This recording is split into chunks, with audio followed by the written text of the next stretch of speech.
All right.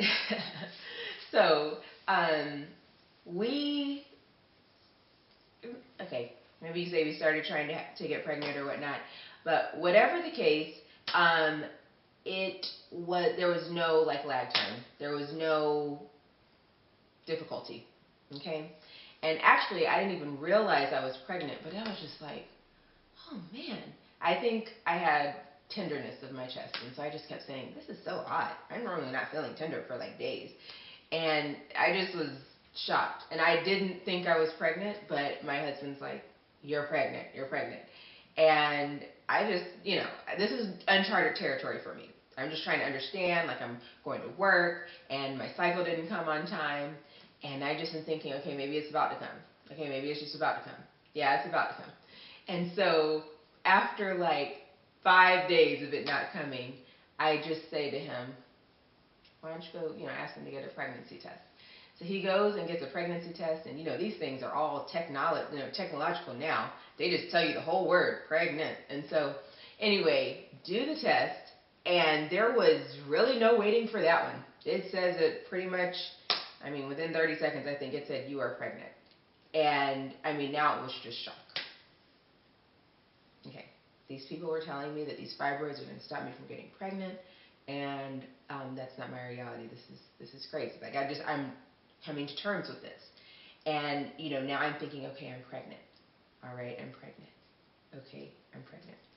Now, as I told you in the previous video, when my cycle would come, I would get bloated and I would actually look pregnant.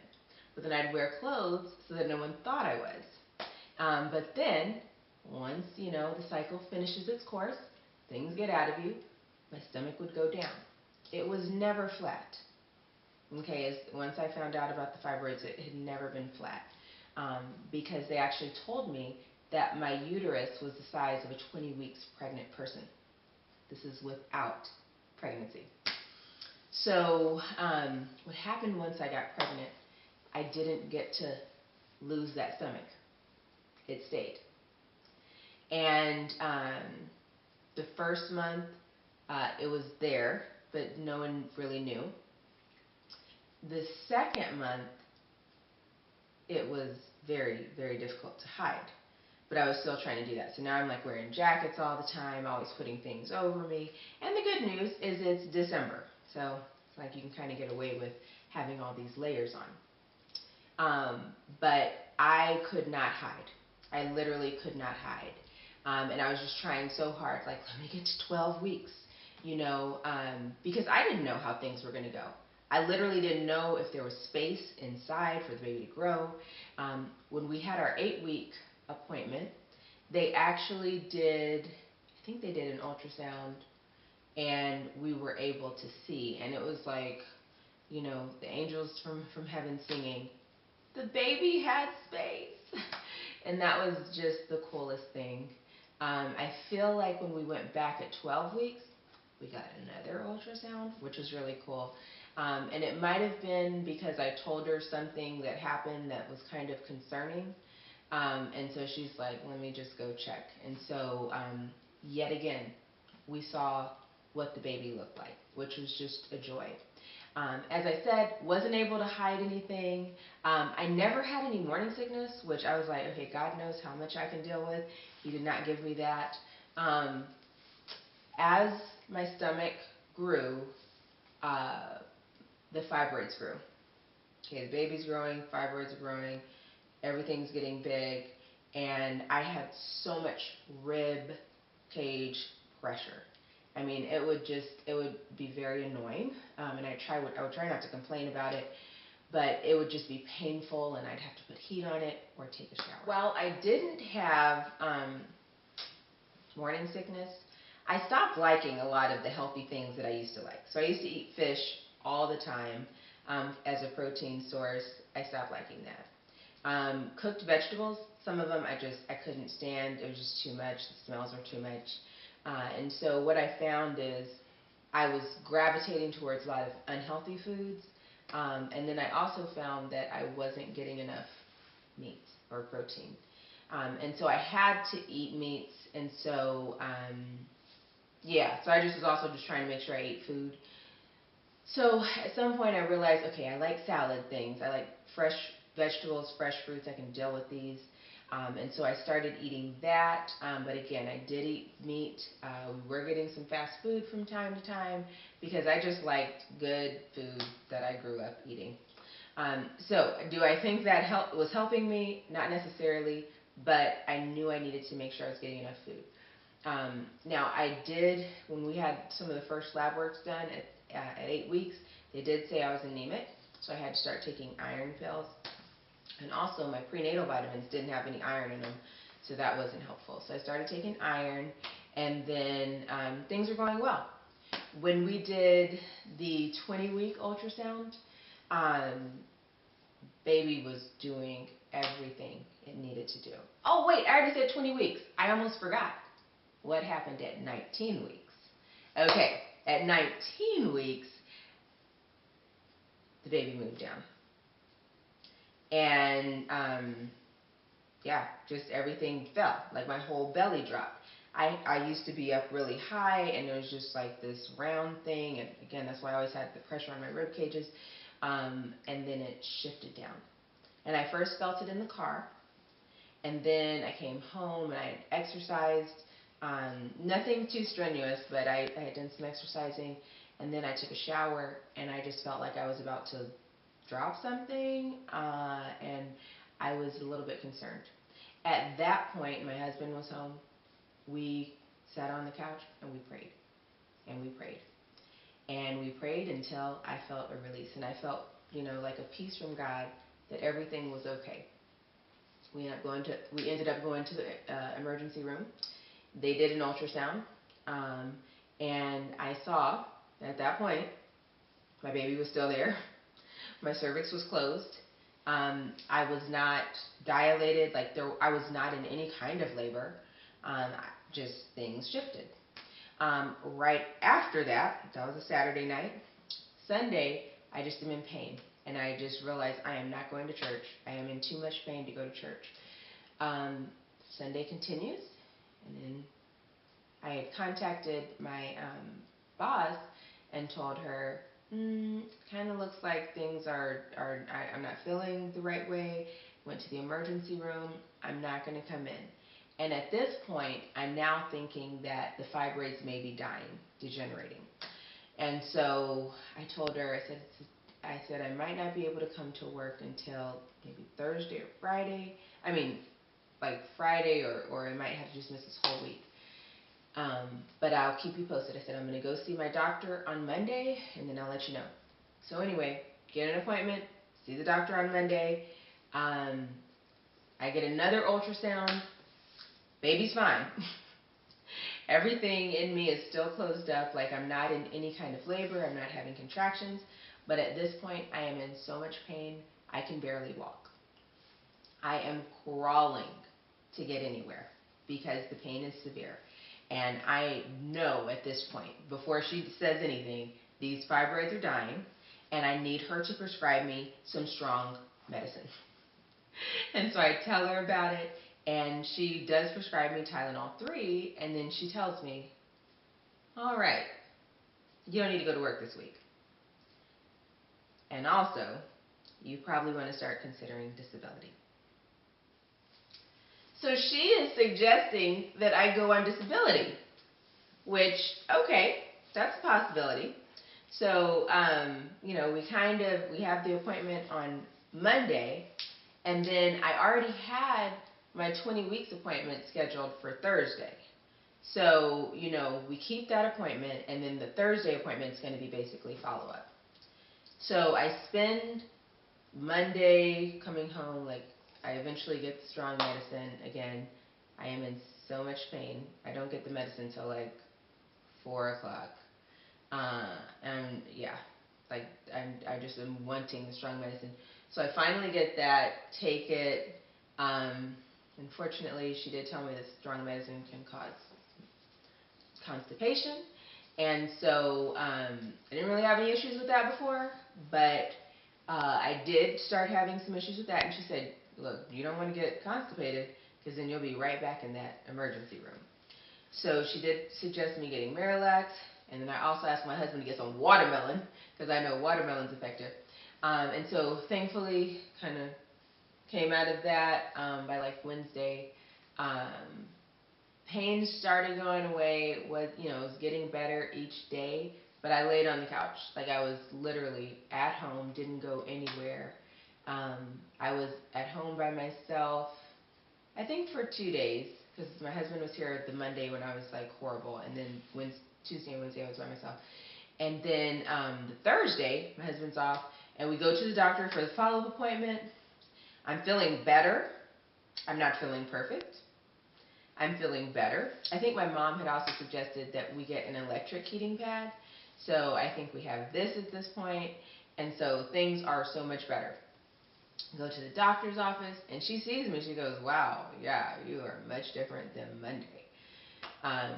And she's saying, "Yeah, consider this disability. You probably aren't going to be able to work the whole time, and I don't want you to go into preterm labor," which I totally understood, because all this while I am reading stuff online, hearing people's stories, reading about people's stories, listening to people's stories. And she tells me that, and I said, well, okay, let me at least try to go to work. Let me just try and see, like before I just automatically get on disability. Let me see what it's like. And so she said, okay. She goes, I'm trusting you that you're not going to like put your body in the way of danger, And I said, oh no, like if I'm not feeling it, I am not going to go to work. So after a whole week being off, to go back to work. Oh, and also, at this point, the doctor says, now I'm going to see you every 2 weeks, and you will have an ultrasound every 4 weeks. All right, so she's closely monitoring. So I end up going back to work for the first week, and it was such a blessing. Like at work, they accommodated me so much. I didn't have to walk my students. I was basically able to just go from my car into my building, sit in my chair, and I would not walk around the room much. I would mostly stay. I started with a half day, and then I did a full day after that. My mom wanted me to do another half day, but the kids were taking a math test, and I just really needed to make sure that they did their best on that. Okay, so I came back to school for that first week, and it was okay. It wasn't rough, but I had my heating pad on the whole time. I would sit in class with it on basically the whole day. The second week, I went back to school, and thankfully we were getting ready for spring break, so I had something to look forward to. And I only had to work like 3 days, and then I had a doctor's appointment, so it was a half a day. And so I was able to make it through that. I was never in that much pain at work, but I did keep the heating pad on the whole time. And my doctor said, oh, you use as much heat as you need. You are not hurting that baby. And she's saying that because in the front of my stomach, like everything you feel, if you feel my stomach, it is rock hard, and it is the fibroids in the front. So like the majority of the top part of my belly is fibroid, and then on the side here is fibroid, and there's some other fibroids down below. And so, she was fine. We had that, the 2-week follow-up appointment. She didn't have any concerns, and so then we went on spring break. So my mom came in town, and that was great because she could help cook and clean and like kind of help me think about the baby. And everything was going well. And then on a Tuesday, my belly dropped again. And I physically saw that things were lower. By this point, we had purchased a brace, a maternity cradle, to just support the belly. And that was helping. The Saturday before, me and Mom had gone to the store, and, I'm just doing all this stuff. I'd gone to church, and I was feeling so great at church.